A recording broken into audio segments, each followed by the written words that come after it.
अब ध्यान इधर देना है। ठीक है। हाँ हाँ, तेरा ध्यान इधर उधर ही भटक रहा है। चलो कोई बात नहीं। आज के जो टॉपिक है अपने, इफेक्ट्स ऑफ इलेक्ट्रिक करंट। हम्म।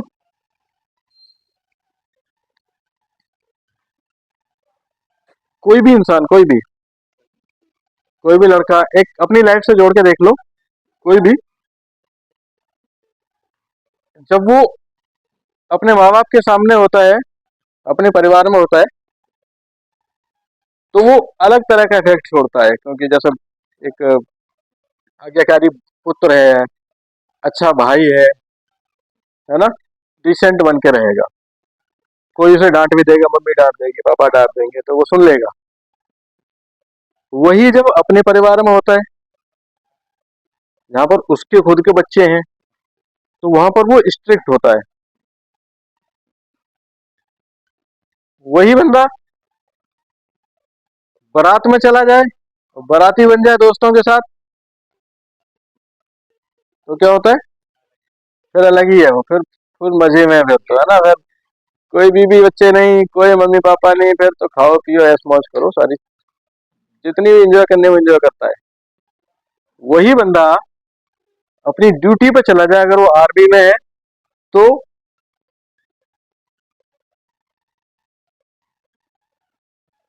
क्या होता है? तो वो वहां के रूल रेगुलेशन में बना होता है। फिर वो मर जाएगा, देश के लिए जान दे देगा, सब कुछ कर देगा। तो हर जगह तो बंदा तो एक ही है ना, लेकिन वो गया कहाँ कहाँ होके, किस किस माहौल में जा रहा है, वो किसके साथ रिएक्शन कर रहा है, उस हिस्से वो अलग ही इफेक्ट छोड़ता है वो। एग्जैक्टली इलेक्ट्रिक के साथ भी ऐसा होता है। जब इलेक्ट्रिसिटी अलग अलग कंडीशंस में रहती है, तो वो अपना अलग अलग इफेक्ट छोड़ती है। उसके इफेक्ट्स तो हर जगह हैं, ढेर सारे इफेक्ट हैं, बहुत ज्यादा इफेक्ट है।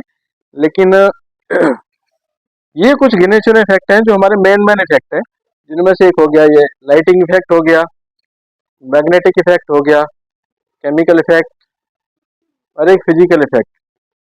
फिजिकल इफेक्ट अक्सर किताबों में लिखा नहीं होता है, लेकिन हम उसके बारे में बात करेंगे। तो लाइटिंग इफेक्ट क्या है? लाइटिंग इफेक्ट में होता क्या है, जैसे कि हमारी जितनी भी लाइटिंग एसेसरीज हैं, लैंप हो गया हमारा, एलईडी बल्ब हो गया, पैनल लाइट्स हो गई, ट्यूबलाइट्स हो गई, तो ये इलेक्ट्रिसिटी जब इनमें होके गुजारी जाती है, जरा सोचो, जब एक इलेक्ट्रिसिटी इसमें होके गुजारी जाएगी, तो इलेक्ट्रिसिटी लाइट पैदा करेगी। इलेक्ट्रिसिटी किसी कॉइल में होके गुजारी जाएगी, पंखे की कॉइल में, तो मैग्नेट बना देगी। वही इलेक्ट्रिसिटी अगर हम किसी उसमें केमिकल में होकर गुजारेंगे, तो उसका अलग ही इफेक्ट हो जाएगा। तो आखिर इसके इफेक्ट अलग अलग क्यों है? क्या है ऐसा सब ये कि जो अलग अलग इफेक्ट दे रही है? तो लाइटिंग इफेक्ट के लिए क्या है? इलेक्ट्रिसिटी जब किसी तार में या कहीं भी चलती है, तो उसके जो इलेक्ट्रॉन्स जो फ्लो हो रहे हैं, वो तार में जब चलती है, तो तार के जो मॉलिक्यूल्स हैं उसको बहने का विरोध करते हैं। और हर किसी का विरोध अलग तरह का होता है। जैसे तुम किसी रास्ते से जा रहे हो, तो गार्ड क्या बोलेगा? इधर से नहीं जाओ, आप दूसरे रास्ते से जाओ, यहाँ पे मना किया हुआ है। और कोई बदतमीज आदमी है, वो थप्पड़ ही मारेगा, तुझे दिख नहीं रहा है यहाँ से जा रहा है तो। और कोई पोलाइट आदमी होगा, तो क्या बोलेगा? भाई प्लीज इधर से मत जाओ, आज तो चले गए, कल से इधर से मत आना, अब तो चलो आ गए तो निकल जाओ। तो हर किसी का एक अलग अलग टाइप का रिएक्शन है, हर कोई अलग अलग तरह से विरोध करता है। तो इलेक्ट्रिसिटी के बहने में जो बाधा उत्पन्न होती है, हर एक धातु में अलग है, बिल्कुल अलग। जैसे हमारा लैंप ले लेते हैं, लैंप जो हमारा बल्ब होता है, उसमें क्या होता है? जो उसका फिलामेंट होता है, वो टंगस्टन धातु का होता है। टंगन टंगस्टन है, या फिर कार्बन है, या ऐसी ही कोई और भी धातु है। तो होता क्या है, सप्लाई जब उस तार में होकर गुजर रही होती है ना, तो वो मटेरियल उसके इलेक्ट्रॉन्स को बहने का, या यूं कह लो इलेक्ट्रिक को बहने का विरोध करता है। ठीक है, जो विरोध करता है तो क्या होता है कि वो गर्म हो जाता है विरोध के चक्कर में, और इतना गर्म हो जाता है कि वो रोशनी निकलने लगती है उसमें से फोटॉन्स निकलने लगते हैं। मैंने बताया था ना, प्रकाश ऊर्जा के छोटे छोटे पैकेट्स के रूप में चलता है, जिन्हें क्वांटा या फोटोन कहते हैं। तो वो फोटोन रिलीज करने लगता है, वही हमें लाइट के रूप में दिखता है। ठीक है, जैसे एलईडी लैंप होता है, जो एलईडी बल्ब होता है, ये लाइट नहीं है असल में, ये डायोड होते हैं। बताया था ना कि इसमें जो एलईडी है, लोग उसे लाइट समझते हैं, एलईडी असल में लाइट नहीं होती। एलईडी डायोड होता है, एक ऐसा डायोड जो अपने अंदर से प्रकाश को निकालता है, या प्रकाश को उत्सर्जित करता है, या लाइट को रिलीज करता है, बस। वैसे वो लाइट नहीं है, लेकिन हम उसे as a lighting device use कर लेते हैं। तो जब कि टंगस्टन, मान लीजिए लैंप है, मैं एक बना देता हूँ, यहाँ पे इसका एक डायग्राम बनाता हूँ।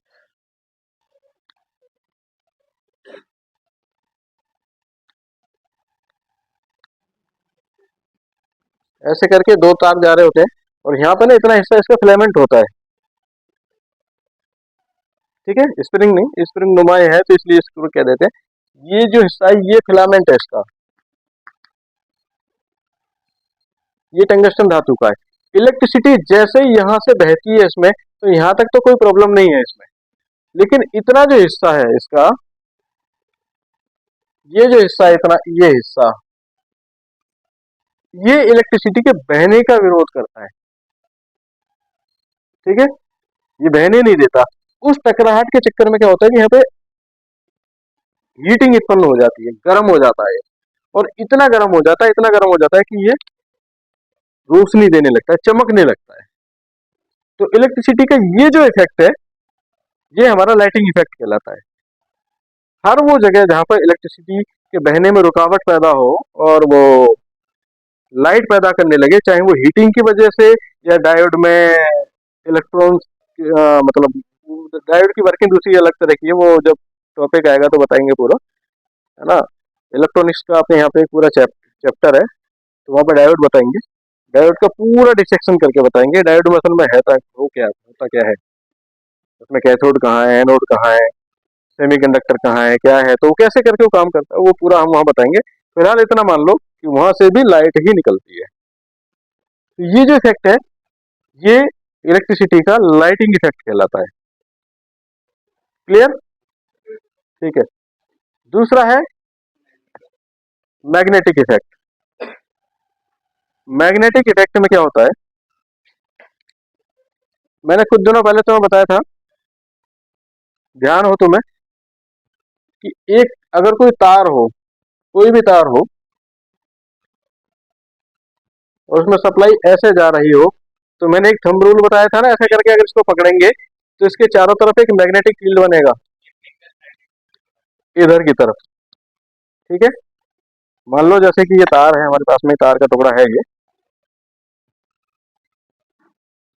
ये तार है, इसमें सप्लाई नीचे से ऊपर की ओर जा रही है, तो मैग्नेटिक फील्ड है इसका ऐसे करके बनेगा, ऐसे ऐसे करके।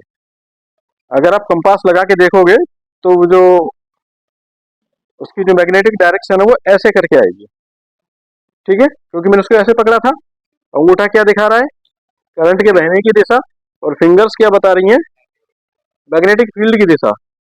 इधर नहीं है फिंगर, तो मेरी इधर उधर भी है, लेकिन फिंगर इधर से इधर को आ रही है, तो मैग्नेटिक फील्ड इधर होगा। कुछ इस तरह से मान लो जैसे पानी का भंवर बन गया, वो पानी का जो भंवर है वो पानी ऐसे ऐसे घूम रहा है। ठीक है, तो ये ऐसे ऐसे करके है, यहाँ पे क्लियर हो रहा है। सीनियर भी देख लो ये, आखिर मैग्नेटिक फील्ड कैसे बनता है किसी पंखे में, किसी मोटर में, कैसे भी करके, वैसे तो मैं तुम्हें बता चुका हूँ, जरा ध्यान से देखना। अब ये ऐसे करके बन रहा है ना, मैंने अगर इस तार को थोड़ा ऐसे कर दिया, सप्लाई अभी भी इधर जा रही है, तो तब भी इधर ही बनेगा, ये इधर ही बनेगा ना। मैं इस तार को और मोड़ दूं, ऐसे कर दूं, तब भी इधर ही बनेगा, सप्लाई अगर इधर जा रही हो तो। इधर ही बनेगा ना, ऐसे करके अंदर की तरफ। समझ रहे हो ना? अगर मैं इसके और टर्म्स बढ़ा दूं, ये दिखाई दे रहा है रेड कलर, मैं दूसरा कलर यूज करूं, अगर मैं इसको पूरे को टर्न को ऐसे करके और भी कई चक्कर लगा दूं, तो हर एक तार का अंदर की तरफ ही बन रहा है, सबका अंदर की तरफ बनेगा, तो फिर ये ग्रुप हो जाएगा। पहले एक का बन रहा था तो ताकत कम थी। मैंने क्या बोला था? ये जो मैग्नेटिक फील्ड है असल में इलेक्ट्रिक फील्ड होता है जो मैग्नेटिक की ही तरह काम करता है? एक का तो कम है, जैसे सिंपल सी चीज है, मैं किसी में ऐसे करके एक उंगली मारूं तो कम ताकत लगेगी, मैं दो मारूं तो ज्यादा लगेगी, मैं तीन इकट्ठे कर लूं तो ज्यादा लगेगी, वैसे चार उंगली कर लूं ऐसे करके तो अब चोट ज्यादा लगेगी। तो सिंगल वायर का मैग्नेटिक फील्ड कम था, इलेक्ट्रिक फील्ड कम था, डबल वायर का और ज्यादा, ट्रिपल वायर का और भी ज्यादा, मैं 4 फोल्ड 5 फोल्ड 6 फोल्ड जितने भी बढ़ा दूंगा तो मैग्नेटिक फील्ड और भी ज्यादा हो जाएगा ना फिर ये। ठीक है? हाँ भाई आशीष, समझ में आ रहा नहीं यार? वाइंडिंग में क्या होता है? वाइंडिंग में एग्जैक्टली यही होता है कि हम एक वायर को ऐसे करके ढेर सारी पूरी कॉइल बना देते हैं। सप्लाई इधर से जा रही है, इधर निकल रही है, तो इन सबका मैग्नेटिक फील्ड देखो, इसका इधर था ना, तो क्या हो गया, अब सबका इकट्ठा हो जाएगा ऐसे करके अंदर की तरफ हो जाएगा। तो क्या हो गया, इधर से सप्लाई निकलने लगेगी, मतलब मैग्नेटिक फील्ड इधर की तरफ निकलने लगेगा और इधर से एंटर होने लगेगा, ऐसे करके ऐसे बन जाएगा जी। इस चुंबकीय बल रेखा है, इधर से निकलेंगी और इधर से निकलेंगी, तो ऐसे करके ये लूप बन जाएगा। तो ये जिधर से चुंबक की बल रेखाएं निकलती हैं उसको, वो सिरा कौन सा हो जाता है? नॉर्थ। और जिधर से एंटर करती हैं वो साउथ हो जाता है। तो वाइंडिंग यही है, एग्जैक्टली वाइंडिंग यही है। समझ रहे हो? अगर मैं ये वाइंडिंग इसके बीच में अगर मैं कोई लोहे का पीस रख दूं इसमें पूरा का पूरा ऐसे करके, तो वो लोहा चुंबक की तरह काम करने लगेगा, है? अट्रैक्ट करेगा, क्योंकि वो असर फिर लोहे में आ गया। चुंबकीय फील्ड जब किसी मैग्नेटिक मटेरियल के पास में पहुंचता है तो उसके अंदर चुंबकीय गुण आ जाता है उस मेटल में, और वो किसी को भी पार कर सकता है। आज तक की दुनिया में आज तक का रिकॉर्ड है, आज तक चुंबक का इंसुलेशन नहीं बना। अगर मैंने चुंबक को मेरे हाथ के नीचे यहाँ लगा लिया तो इसका इफेक्ट ऊपर भी आएगा। यहाँ देख, और यहाँ लोहा रख लो, मैं इसको ऐसे ऐसे घुमाओ तो वो भी घूमेगा। अगर इस दीवार के पीछे कोई बड़ा सा चुंबक हो तो यहाँ लोहे की हर चीज वो इफेक्ट में आ जाएगी उसके। अगर मेरी लोहे की कोई तस्वीर यहाँ टंगी है और कोई पीछे से बड़ा मैग्नेट यूं यूं घुमाए तो वो मूर्ति, वो तस्वीर भी दीवार पे यूं यूं घूमेगी, और फिर भूत वाला कहानी बन जाएगी यहाँ कि तस्वीर क्यों घूम रही है, और फिर वो मैग्नेट हटा ले नीचे गिर जाएगी। चाहे दीवार लगा लो, पत्थर लगा लो, लकड़ी लगा लो, कुछ भी लगा लो, मैग्नेट को कोई रोक नहीं सकता। आज तक का रिकॉर्ड है, मैग्नेट को कोई रोक नहीं पाया। मैग्नेटिक फील्ड कभी भी किसी से रुकता नहीं। बारिश आ रही है, दीवार लगाएगी, रुक गई। इलेक्ट्रिसिटी आ रही है, आपने पीवीसी लगा ली, प्लास्टिक लगा ली, रबड़ लगा ली, तो भी रुक जाएगा। हर चीज का इंसुलेशन है, मैग्नेटिक फील्ड का कोई इंसुलेशन नहीं है, वो हर चीज में होके पार जाएगा।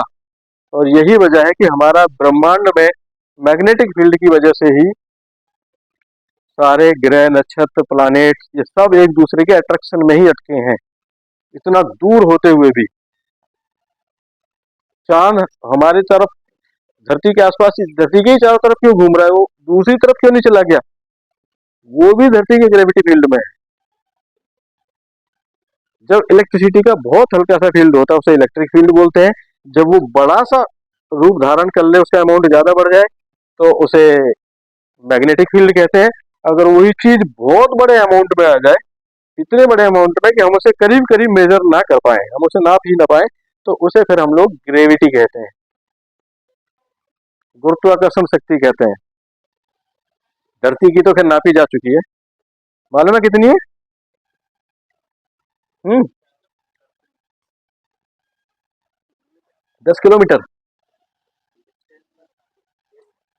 धरती का जो गुरुत्वाकर्षण शक्ति है, जो गुरुत्वाकर्षण बल है, ग्रेविटी, 9.8 मीटर पर सेकंड स्क्वायर।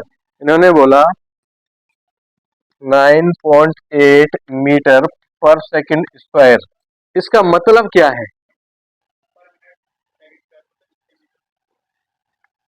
ये मीटर है और पर सेकंड, ये अमाउंट है 9.8। ये गुरुत्वाकर्षण का अमाउंट है, ये उसकी वैल्यूएशन है।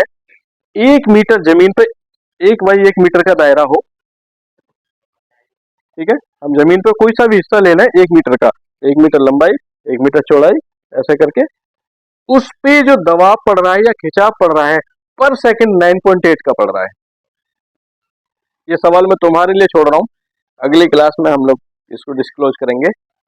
तुम इसे बुक में देखो, गूगल करो, कहीं से भी सर्च करो कि ग्रेविटी में। आपको मैं एक प्रॉम्प्ट बता देता हूँ, अगर एआई से पूछना है तो। मैं क्वेश्चन ही बता रहा हूँ कि जो 9.8 मीटर पर सेकंड स्क्वायर धरती की जो ग्रेविटी की जो वैल्यूएशन है, उसमें 9.8 क्या है, वो किस चीज का मान है? नॉर्मली हम लोग जैसे दूरी को मीटर में नापते हैं, वजन को ग्राम में नापते हैं, इलेक्ट्रिसिटी को हम लोग वोल्टेज में नापते हैं, करंट को हम लोग एम्पियर में नापते हैं, वोल्टेज को वोल्टेज में और करंट को एम्पियर में नापते हैं। तो ऐसे ये जो मैग्नेटिक फील्ड है, हम इसको किस में नापते हैं? हालांकि मैं बता दे रहा हूँ, ये टेस्ला में नापता है, ठीक है। तो क्या है 9.8, असल में है क्या? ये तो मैंने बता दिया तुम्हें इतना कि पर मीटर पे पर सेकंड इतना इफेक्ट आ रहा है। ऐसे ही वायुमंडलीय दाब होता है। एटमॉस्फेरिक प्रेशर क्या है, वो भी इस तरह की यूनिट में आता है। वायुमंडल दबाव का मतलब यह है कि सपोज करो मैं जमीन पर खड़ा हूं, तो मेरे सर के ठीक ऊपर करीब 100 सवा 100 किलोमीटर तक वायुमंडल है, हवा है, हवा है, गैसें हैं, डस्ट है, वो सब भी तो गुरुत्वाकर्षण की वजह से अपनी ओर खींच रही है। भाई सिंपल सी चीज है। मेरे पास में ये होल्डर है, इसका वजन है 20 ग्राम। ये 20 ग्राम क्यों है? क्योंकि इसको धरती अपनी ओर खींच रही है। अब मैं जब इसको अपने सर पर रख लूंगा, तो धरती तो अभी भी खींच रही है। मैंने बताया था ना, ग्रेविटी की कोई इंसुलेशन नहीं है, ग्रेविटी मेरी बॉडी में होकर आर पार जा रही है, फिर भी खींच रही है इसको। जब वो खींच रही है तो उसी खिंचाव से नीचे की तरफ और आ रहा है, तो उस धक्के को, उस खिंचाव को मेरा सर फील करेगा ना। तो ऐसे ही वायुमंडल में जितनी भी हवा है, डस्ट है, गैसेज है, जितना भी मटेरियल या मास है, उस सबको भी ग्रेविटी अपनी ओर खींच रही है धरती। तो वो खिंचाव की वजह से जो वजन मैं फील करूंगा अपने ऊपर, या जो दबाव फील करूंगा, वो एटमॉस्फेरिक प्रेशर कहलाता है, या कह लो वायुमंडलीय दबाव। और वो कितना होगा? मेरा शरीर तुम्हें देखने में कैसा लग रहा है? ऐसा, ये सर हो गया, कंधे हो गए, हाथ हो गया, सब हो गया। मेरा टॉप व्यू देखा जाए तो कैसा देखेगा? ये मेरा सर है, ये ऐसे करके मेरे इतने कंधे हैं, यही दिखेगा बस। अब मेरा पेट थोड़ा सा आ गया तो हो सकता है मेरे सर से आगे थोड़ा पेट भी दिख जाए। तो इतना हिस्सा है जो ऊपर तक जाएगा, मतलब मेरे इस पे सीधा ऊपर तक जाएगा। तो इस दायरे में जितनी भी हवा, डस्ट या जो भी मेरे ऊपर दबाव बनाएगी, वो प्रेशर है एटमॉस्फेरिक प्रेशर। अगर मैं लेट जाता हूं तो मेरा क्षेत्रफल बढ़ जाएगा और फिर मैं ज्यादा फील करूंगा, ठीक है। तो इस तरह से ग्रेविटी फील्ड है। तो यही चीज हम लोग क्या करते हैं, इलेक्ट्रोमैग्नेट बनाने में करते हैं कि हम वो ले लेते हैं लोहे का कोई भी पीस, उसके ऊपर हम तार लपेट देते हैं और फिर उसको सप्लाई दे देते हैं। तो मैग्नेटिक फील्ड तो बनना ही बनना है, इसके रास्ते में जो आ गया, जो भी बीच में आ गया, उसमें भी मैग्नेटिक का असर हो जाता है। और खास करके फेरस मेटल, जितनी भी हमारी लौह धातुआं हैं, उनमें अगर हम चुंबक को एक तरफ से भी टच करा देंगे तो उसका असर दूर तक जाता है। जैसे यही है, अगर मैं इस मेटल को इतना बड़ा बना दूं ना और बाइंडिंग केवल इतने पे करूं, तो इसका जो मैग्नेटिक फील्ड है ना, वो असर है, वो इस लोहे में यहां तक आ जाएगा। तुमने देखा होगा अक्सर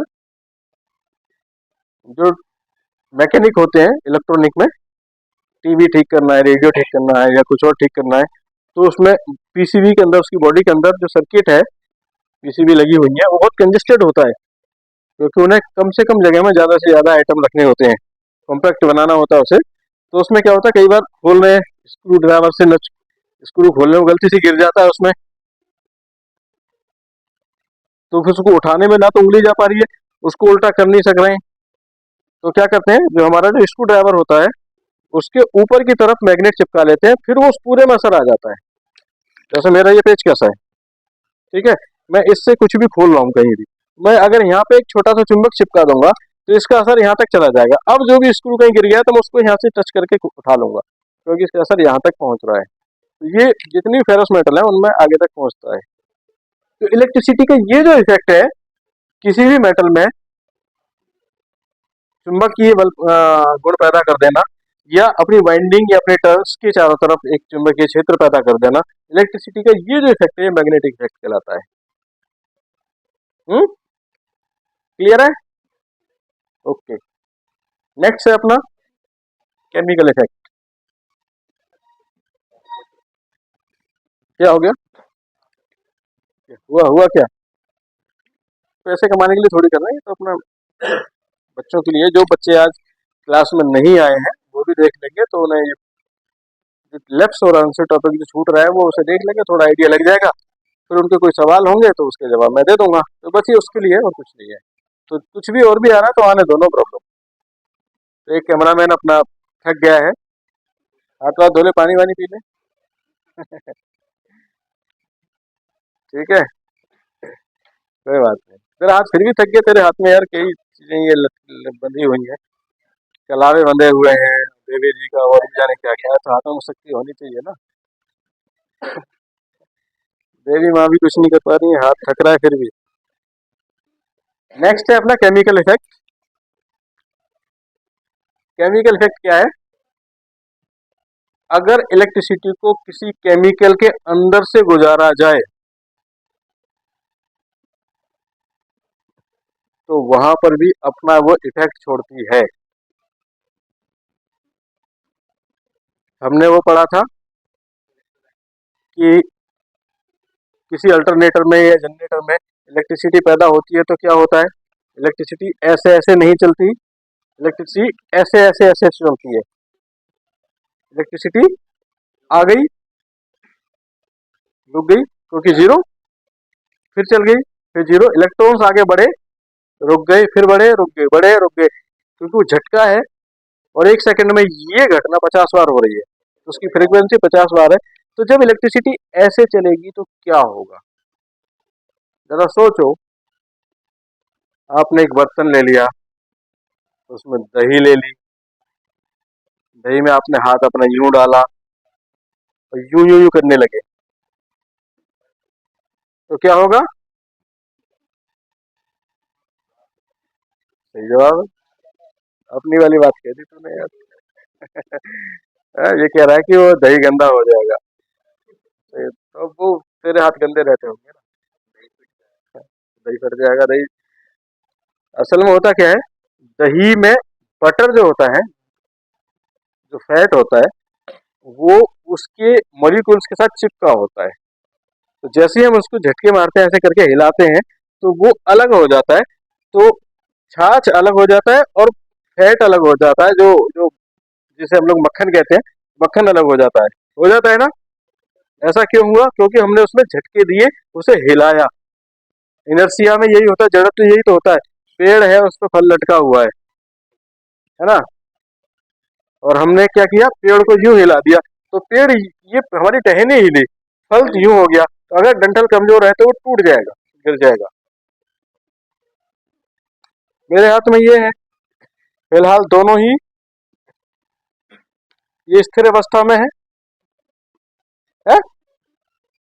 मेरा हाथ भी स्थिर है और साथ में रखा होल्डर भी स्थिर है। अगर ये चिपका हुआ है मेरे हाथ से तो मैं जितना भी हाथ हिलाऊंगा ये गिरेगा नहीं। जैसे मैंने यहाँ पे पकड़ लिया, देखो एक फिंगर से इसको इधर पकड़ लिया, इसको पकड़ लिया, अब मैं हिला रहा हूँ, जो कहीं नहीं जा रहा है, साथ साथ आ रहा है। लेकिन जैसे ही इसका मैंने ये जो जोड़ है, इसका जो कनेक्शन है, ये कमजोर किया और मैंने हाथ को उसी स्पीड से हटाया, तो क्या हुआ, हाथ तो मोशन में आ गया लेकिन ये मोशन में आ ही नहीं पाया और ये पीछे रह गया। ठीक है, देखो अब मैं धीरे धीरे कर रहा हूँ, एक लिमिट तक तो कुछ नहीं है, एक लिमिट तक ध्यान देना, एक लिमिट तक कुछ नहीं है। और जैसे मैं इसकी स्पीड बढ़ा दूंगा तो ये नीचे गिर गया। तो इलेक्ट्रिसिटी भी एक लिमिट तक, एक पर्टिकुलर एक वोल्टेज तक तो हमारी बॉडी में कोई असर नहीं करती, किसी भी चीज में कोई असर नहीं करती वो, लेकिन एक पर्टिकुलर लिमिट के बाद में वो अपना इफेक्ट दिखाने लगती है, खास करके किसी केमिकल में। और मान लो मेरे पास में एक बर्तन है कोई भी, और उस बर्तन में मैंने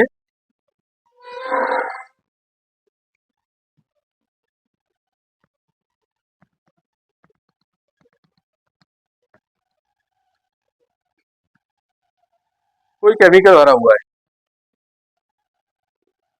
मान लो हम H2SO4 भर देते हैं इसमें, सल्फ्यूरिक एसिड होते हैं। H2SO4 मैंने इसलिए चुना कि ये आपके आगे भी सुनने में आएगा, जब हम बैटरी पढ़ाएंगे, हमारे यहाँ बैटरी का जो चैप्टर आएगा तब इसका जिक्र होगा। जो हमारी बैटरी होती है इन्वर्टर में, हमारे घरों में लगी होती है ना, तो उसमें एसिड भरते हैं, तेजाब भरते हैं ना, उसमें तेजाब होता है, वो तेजाब यही होता है, जो तेजाब है वो होता है H2SO4, hydrogen sulphate, sulphuric acid बोलते हैं इसको, है ना। अब मुझे इसमें इलेक्ट्रिसिटी गुजारनी है, कैसे गुजारूंगा, इसके दो तरीके हैं कि मैं इधर से सप्लाई डालूंगा और इधर से निकालूंगा, तभी तो इधर से जाएगी। अगर मैं इधर से डाल के यहाँ से निकालूंगा तो वो तो यहीं से चली जाएगी, फिर इसमें कहाँ बही वो। तो हम इसके लिए क्या करते हैं, इसमें ना कुछ प्लेट्स डाल देते हैं, दो प्लेट लगा देते हैं और सप्लाई एक तरफ से सप्लाई दे देते हैं और दूसरी तरफ से सप्लाई, दूसरी तरफ से सप्लाई ले लेते हैं। जैसे ही हम इसमें सप्लाई देते हैं तो इलेक्ट्रिसिटी इधर आई और इधर से फिर वो इधर की तरफ बहने लगती है, यहाँ से इधर बहने लगती है, इधर की तरफ। ठीक है,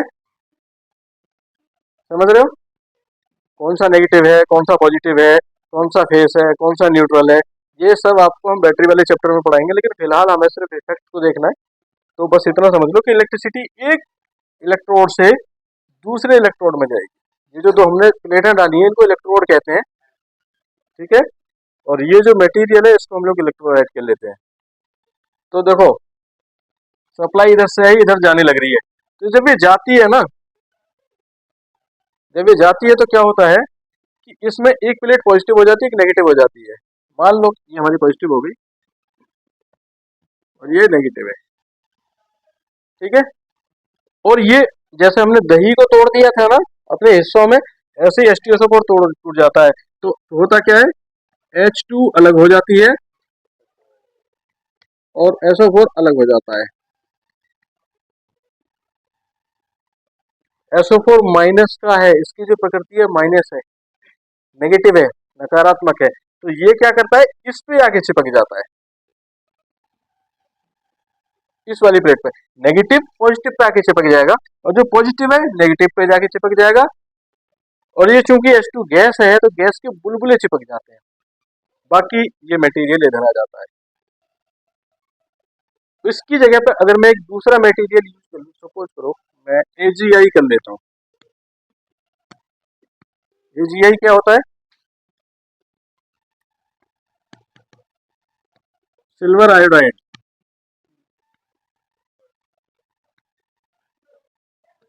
सिल्वर आयोडाइड। तो Ag सिल्वर का होता है, ये पॉजिटिव होता है इसमें और ये नेगेटिव होता है।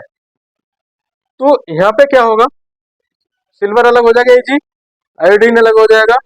तो सिल्वर जो पॉजिटिव है वो नेगेटिव प्लेट पे जाके चिपक जाएगा, पूरी लेयर चिपक, है ना, धीरे धीरे उसको चिपकने लगेगा। अब मैं यहाँ पे एक खेल करूंगा, इस पूरी प्रक्रिया का एक यूज करूंगा मैं क्या करूंगा, ये जो मैंने टर्मिनल ये जो बनाया था ना, इलेक्ट्रोड बनाया था, ये मैंने बना लिया लोहे का, और ये मटेरियल मेरा क्या है, सिल्वर आयोडाइड AgI। ठीक है, जैसे मैं करूंगा तो Ag इस पे जाके चिपक जाएगा, सिल्वर सिल्वर इस पे चिपक जाएगा। सिल्वर क्या होता है, चांदी, सिल्वर चांदी होता है। तो चांदी की इस पे एक परत चिपक जाएगी, और मैं ये जितनी ज्यादा देर तक करूंगा उतनी ही उसमें परत चिपकती जाएगी चिपकती जाएगी। तो ये जो कॉमर्स ये जो हो रहा है, इस पूरे प्रक्रिया को क्या बोलते हैं, इलेक्ट्रोप्लेटिंग। इलेक्ट्रोप्लेटिंग, इलेक्ट्रिक की मदद से मैंने क्या किया, मैंने इसके ऊपर प्लेटिंग कर दी, इसकी मैंने एक लेयर चढ़ा दी। मार्केट में अक्सर कुछ ज्वेलरी ऐसी आती है जो नकली होती है, लेकिन उनके ऊपर सोने की परत चढ़ी होती है। तो परत चढ़ाने के दो तरीके हैं मेरे पास में। लोहे का एक अंगूठी, ये रिंग है, मान लो ये रिंग है, ये सॉरी, ये क्या नाम है तेरा, आशीष, आशीष आशीष है ना, अजय सॉरी, अजय की ये रिंग मैंने अभी छीनी हुई है, चांदी की है नहीं। तो ये तूने खरीदी है, किसी ने गिफ्ट करी थी, पहली कमाई की है, पहली कमाई की है, तो ज्यादा इंपॉर्टेंट हो गई है। अब ये चांदी की है, कुछ लोग क्या करते हैं, चांदी पे अगर इसको सोने का बनाना है तो क्या करेंगे, इसके ऊपर सोने की परत चढ़ा देंगे। तो परत चढ़ाने के दो तरीके, एक तो ये कि सोने का मैं घोल लूंगा, इसको उसमें डुबोऊंगा और निकाल लूंगा, तो इसमें सोने की एक परत चढ़ जाएगी। ठीक है, चढ़ गई। दूसरा एक तरीका है कि मैं इसमें तार बांधूंगा, और ये वाला जो इलेक्ट्रोड है ना, यस सर गुड मॉर्निंग, ये जो ये जो इलेक्ट्रोड है, ये मैं इस रिंग को एज ए इलेक्ट्रोड यूज कर लूंगा। अब इस पर सोना चिपकने लगेगा। मान लो अगर ये Ag की तरह मैंने Au ले लिया, सोने का क्या है सिंबल केमिस्ट्री में Au है ना, तो मैंने गोल्ड ले लिया, तो गोल्ड क्या है, इस पे जाके चिपकने लगेगा। तो गोल्ड की लेयर इस पे बनाने के दो तरीके हो गए, एक तो हो गया कि उसकी सॉल्यूशन में मैं इसको डिप करूं, और दूसरा मैं इलेक्ट्रोप्लेटिंग करूं। दोनों ही कंडीशन में काफी अंतर है, काम तो एक ही होगा, रिजल्ट एक ही आएगा, लेकिन दोनों में काफी अंतर है। जो मैं डिप करके निकालूंगा वो प्लेट ऐसी होगी जो घिसने पे छूट जाएगी, लेकिन इलेक्ट्रोप्लेटिंग से जो उस पर लेयर जमती है ना, वो बहुत मजबूत होती है, जल्दी से छूटती नहीं है। तो कुछ लोग क्या करते हैं, नॉर्मल जस्ते का ले लिया, या किसी और मेटल की ऑर्नामेंट बना देते हैं, ज्वेलरी बना देते हैं, उसको सोने के पानी में डुबोते हैं, या कुछ लोग इलेक्ट्रोप्लेटिंग करा देते हैं। तो कहते हैं ना कि भाई खो जाए तो गम नहीं, सोने से कम नहीं, है ना, एक डायलॉग होता है ना, दोस्तों आपकी गाड़ी चलने में भी 5 मिनट है, 10 मिनट तक ये बस स्टॉप पे ये गाड़ी आपकी रुकेगी, हम तब तक के लिए कि 5 मिनट में एक आप ऐड कर रहे हैं, है ना, ये देखो, मैं वो घिस के दिखाता उसको पाइप पे, यूं देखो कुछ नहीं हुआ, ये सोने की है, माता बहने आप ले लो, कोई भी छीन के ले जाएगा तो कोई कम नहीं, लेकिन सोने से कम नहीं है। यहाँ कौन देख रहा है कि सोने की है कैसी है, लेकिन दिख तो सोने जैसी रही है ना। तो वो जो हैवी प्लेटिंग उसको होती है, वो इलेक्ट्रोप्लेटिंग होती है, ये उसका यूज है। इलेक्ट्रिसिटी का ये इफेक्ट है, ये केमिकल इफेक्ट है, उसके इफेक्ट का हमने फायदा लिया। एक दूसरा इफेक्ट, केमिकल्स को अलग अलग करने में भी आता है। ये तो हमने चलो प्लेटिंग के लिए यूज हो गया, कई बार केमिकल्स को अलग करने के लिए भी यूज होता है। तो इलेक्ट्रिसिटी का जो इफेक्ट केमिकल में प्रवाहित करने पे या केमिकल में होके थ्रू निकालने पे जो अपना असर दिखाती है इलेक्ट्रिसिटी, उसे इलेक्ट्रिक का केमिकल इफेक्ट कहते हैं। तो ये हो गया, ये हो गया, ये हो गया, यहाँ तक क्लियर है। नेक्स्ट अपना फिजिकल इफेक्ट, ये किताबों में कहीं कहीं लिखा नहीं होता। फिजिकल इफेक्ट है कि हमारी बॉडी पे असर, किसी किसी किताब में ये लिखा नहीं होता। इसकी वजह यह है कि ये भी इनडायरेक्टली केमिकल इफेक्ट ही है। ठीक है, ये वाला इफेक्ट भी केमिकल इफेक्ट ही कहलाता है, इसलिए कहीं कहीं ये लिखा नहीं होता। ये फिजिकल इफेक्ट है ह्यूमन बॉडी पे। नहीं नहीं, वो स्टैटिक इलेक्ट्रिसिटी वाला था। वो जो अगर किसी के पीठ में कपड़ा मारते रहो, उसकी फिंगर को टच करो तो एक झटका लगेगा, वो स्टैटिक इलेक्ट्रिसिटी वाला है, इसमें नहीं है वो। इसका मतलब है कि हम बॉडी में होकर इलेक्ट्रिसिटी गुजार रहे हैं। अब कोई आदमी गलती से बिजली के टच में चला गया तो क्या होगा सीनियर्स? अगर अपनी बॉडी में होके करंट जाएगा तो क्या होगा, मैंने बताया था ना, reason for shock. Electric shock के रीजन क्या थे? इलेक्ट्रिसिटी क्या करती है कि हमारी बॉडी में होके बहती है। हमारी बॉडी में तीन चीजें हैं, और ये ह्यूमन बॉडी है। मान लो ये किसी आदमी का हाथ है,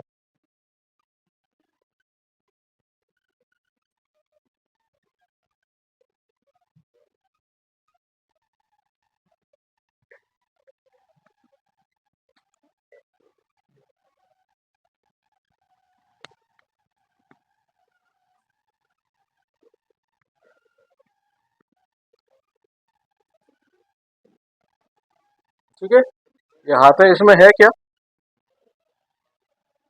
कुछ एरिया तो इसका मांस है और इसके बीच में कुछ हड्डियां हैं। ये हड्डी हो गई ना, ऐसे करके।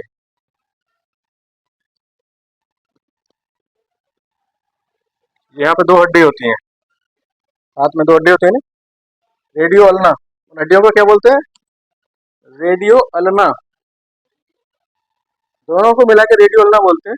असल में एक रेडियस होती है, दूसरी अल्ना होती है। जो मोटी होती है एक बड़ी सी, वो रेडियस होती है, और दूसरी अल्ना होती है। ये दोनों का सपोर्ट होता है। और यहाँ पर हमारे यहाँ पे जो हड्डियाँ होती है, तीन चार हड्डियों का सेट होता है, वो होती है कार्पल। उससे आगे फिर एक और सेट होता है, उन्हें मेटाकार्पल बोलते हैं। फिर उसके बाद में उंगलियां हैं, ये झटके मतलब अलग अलग टुकड़ों में मिलके बनती है। ये हिस्सा, ये हिस्सा, ये हिस्सा, यहाँ से ज्वाइंट होता है, तो इन्हें अंगुलियास्थियां कहते हैं। इसके साथ में देखो, बॉडी में हमारी दो चीज हो गई, एक मांस हो गया, मसल्स हो गई, हड्डियां हो गई, और इसके साथ में ही हमारी नसें भी चलती हैं, सिरा और धमनियां, आर्टरीज एंड वेन्स, उनके अंदर ब्लड भरा हुआ है। अब किसी आदमी ने बिजली से टच कर लिया तो क्या होगा, वो इलेक्ट्रिसिटी कहाँ से बहना शुरू करेगी, या कि सॉरी किसमें होके इजीली बहेगी? वो हड्डी में नहीं बहेगी, क्योंकि हड्डी सूखी है, वो इलेक्ट्रिक की कुचालक है, विद्युत उसमें होके नहीं बहती। मास में बहुत कम ह्यूमिडिटी, वो मॉइस्चर है, तो कम बहेगी।